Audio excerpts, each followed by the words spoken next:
আসসালামু আলাইকুম। একদম রান্না-বান্না করতে, করতে চলে আসছি একটা ছোট ভিডিও নিয়ে। তো ইফতারিতে অ্যাকচুয়ালি আমার যেটা হয় যে ভর্তা ভাজি ছাড়া একদমই হয় না।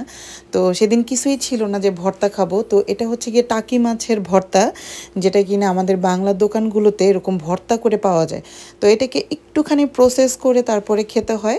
তো কিভাবে প্রসেস করতে হয় সেটা আমি গল্প করতে, করতেই দেখাচ্ছি যে সরিষার তেল দিয়ে একটু পেঁয়াজ কুচি দিয়ে একটুখানি ভেজে, ভেজে নিতে হবে এবং পেঁয়াজ আর হচ্ছে গিয়ে কাঁচামরিচ এই ২ টা জিনিস সুন্দর করে একটু ভাজা, ভাজা করে নিয়ে তারপর হচ্ছে এই টাকির এটা হচ্ছে গিয়ে ফ্রোজেন, কিন্তু এই টাকির ভর্তাটা একদমই ফ্রোজেন। সরাসরিও খাওয়া যায়, কিন্তু এরকম একটু সরিষার তেলে যদি আপনি ভেজে খান তাহলে এটার স্বাদ একদমই অনেক গুণ মানে বেড়ে যায়, হ্যাঁ? তো এটা হচ্ছে গিয়ে টাকি শুটকির ভর্তা। এটা যখন খুললাম তখনই এত সুন্দর একটা স্মেল হলো। তো সেদিন আমার রাতের বেলা মনে হচ্ছিল যে ভাগ্যিস যে এটা ছিল, বাংলা দোকানগুলাতে এরকম ভর্তাটা পাওয়া যাচ্ছিল। সত্যি কথা যেটা যে ভর্তা না হলে আমার সাহারিতে খাওয়ার তেমন কোনো আগ্রহী হয় না। সামটাইমস কিছুই খাইতে ইচ্ছা করে না। আর দিতে হবে হচ্ছে গিয়ে অনেকগুলো ধনেপাতা। ধইনাপাতার কারণে এই ভর্তাটা যে কী পরিমাণ অমৃত লাগছে! তো যাই হোক আলহামদুলিল্লাহ। তো সেদিন এটাই চিন্তা করতেছিলাম যে ভাগ্যিস হাতের কাছে এটা ছিল।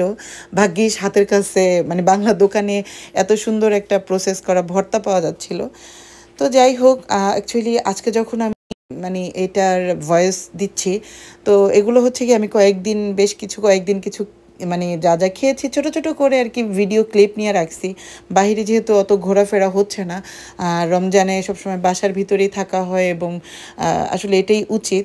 তো যাই হোক, আর আজকে যখন আমি ভয়েস দিচ্ছিলাম তখন কি বলবো আর, গতকালকের থেকে আজকে পর্যন্ত আমার মন এতই খারাপ ফেসবুকে ঢোকা যাচ্ছে না। এমনিতেও হয়তো আমার ভিডিও কম বা এই কম আমি আর ফেসবুকে অ্যাক্টিভিটিসই কম হয়ে গেছে, কারণ রোজা রেখে আসলে হয়ও না। বাট ফেসবুকে এমনিতেও ঢুকতে পারতেছি না। এই যে ইসরায়েলি হামলার কারণে আমাদের মুসলমানদের উপরে যা চলতেছে, আমি এত কষ্ট পাইতেছিলাম। আমি না, আসলে আমরা যারা একটু হইলেও আমাদের ভিতরে বিবেক আছে এবং আমাদের ভিতরে একটা আছে, মানবতা কাজ করে, আমরা তো অবশ্যই অনেক কষ্ট পাচ্ছি সবাই। তো এইসব ভিডিও বা এইসব ছবি দেখতে, দেখতে অ্যাকচুয়ালি মানে আরও কষ্ট বেড়ে গেছে।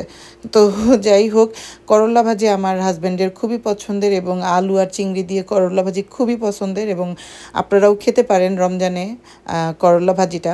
তো আগের একটা ভিডিওতে আমি দেখাইছিলাম যে আমি বাইলা মাছ কিনে নিয়ে আসছিলাম। তো বাইলা মাছের সাথে হচ্ছে জুকিনি নিয়ে আসছি। আপনারা কি কখনো বাইলা মাছ দিয়ে জুকিনি দিয়ে খাইছেন? এটা অনেকটা এরকম যে আমরা ঢাকায় যেরকম খাইতাম যে ঝিঙ্গা দিয়ে বাইলা মাছের ঝোল খাইতাম, হ্যাঁ? তো এটা অনেকটা ওই স্বাদটাই ফিরায় আনছে যে জুকিনি এমনিতেই খুবই পানি, পানি তরকারি। তো এটা খুব মজার একটা ফেরত নিয়ে আসছে। আমার কাছে একদম মনে হইছে কি যে ঝিঙ্গা দিয়ে আমি বাইলা মাছের ঝোল খাইতেছি এরকম। খুবই স্বাদ লাগতেছিল। তো যাই হোক, একেক দিন একেকটা আইটেম রান্না করেছিলাম বা একেক দিনের একেকটা মানে আ আইট এইগুলো আইটেমগুলো আরকি দেখাচ্ছি যে আমি আসলে বললাম না যে ছোট, ছোট করে রাখছি। আর কি বলবো আর, আসলেই সত্যি এমনিতেই মানুষের রমজানের সময় খুব করে মানুষের হৃদয়, যারা খুব কঠিন হৃদয় তাদেরও কোমল হয়ে যায়। কিন্তু আমি জানি না যে আল্লাহ পাক কি করে এই রমজানের সময় এত মুসলমানদের এত কষ্ট দিচ্ছে, বা জানি না, হয়তো আল্লাহকে বেশি, বেশি ডাকার জন্য। আর মুসলমানদের উপরে তো সবসময়ই একটু বেশি যায়, পরীক্ষা যায়। আর যাই হোক, এটা হচ্ছে গতকালকে না, গত পরশুদিনের একদম কচুময় জীবন হয়ে গেছে। সত্যি কথা, আমার জামাই একসাথে কচুর শাক এবং কচুর লতি সব নিয়ে আসছে একই সাথে। তো যাই হোক, ২ টাই একসাথে রান্না করে ফেলছি।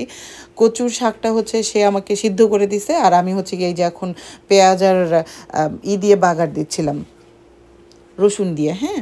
তো এটাও আমাদের খুবই পছন্দের একটা খাবার, দুজনেরই খুবই মিলে। তো যেহেতু আর লতিটা রান্না করেছি একদম বড়, বড় গলদা চিংড়ি দিয়ে। আর লতিটা আমি কি বলবো, এমন আমাদের কিন্তু এখানে ফ্রোজেন লতিও পাওয়া যায়, হ্যাঁ? ফ্রিজে ফ্রোজেন করা যেটা। তো এটা হচ্ছে গিয়ে একদম ফ্রোজেন না, এটা একদম আস্ত লতি, যেটা তাজা লতি। তো এটাকে আবার অনেকক্ষণ ধরে কাইটা কুইটা ঠিক করতে হয়। তো যাই হোক, লতিগুলো এমন মোটা, মোটা ছিল, আমি দেখাইতেছিলাম যে যেমন লতিগুলা খুবই স্বাস্থ্যবান এবং আমার চিংড়িগুলোও খুবই স্বাস্থ্যবান। তো যেটা হয় যে আমি চিংড়ি দিয়ে লতি করলে দেখা গেছে যে চিংড়ি মাছ 2টা ভাইজা খাওয়ার জন্য রাইখা দিই সবসময়। তো সেটা হইছে ভাত খাওয়ার সময় একেবারে শুকনা মরিচ পুড়ায়ে তারপরে চিংড়ি মাছ দিয়ে মানে ভাজা চিংড়ি মাছ দিয়ে ভাত খেতে আমার কাছে খুব ভাল লাগে। তো যাই হোক এই এই হচ্ছে কি আমার রমজান যাচ্ছে আলহামদুলিল্লাহ এই পর্যন্ত ভালোই গেছে। আশা করি আপনাদের মানে এই রমজানের সময়টাও খুবই ভালো যাচ্ছে। সবাই সবার জন্য দোয়া রাখবেন। আর অবশ্যই দেখা হবে নেক্সট অন্য কোনো ভিডিওতে। সবাই ভালো থাকবেন। Thanks for watching. সবাই একটা করে টুক করে কমেন্ট করে দিবেন যে আপনারা সবাই কেমন আছেন? সবাই কেমন যাচ্ছে আপনাদের রমজানের এই সময়টা? তো যাই হোক ভালো লাগবে একটা কমেন্টস পেলে। আল্লাহ হাফেজ তাহলে। Bye, by.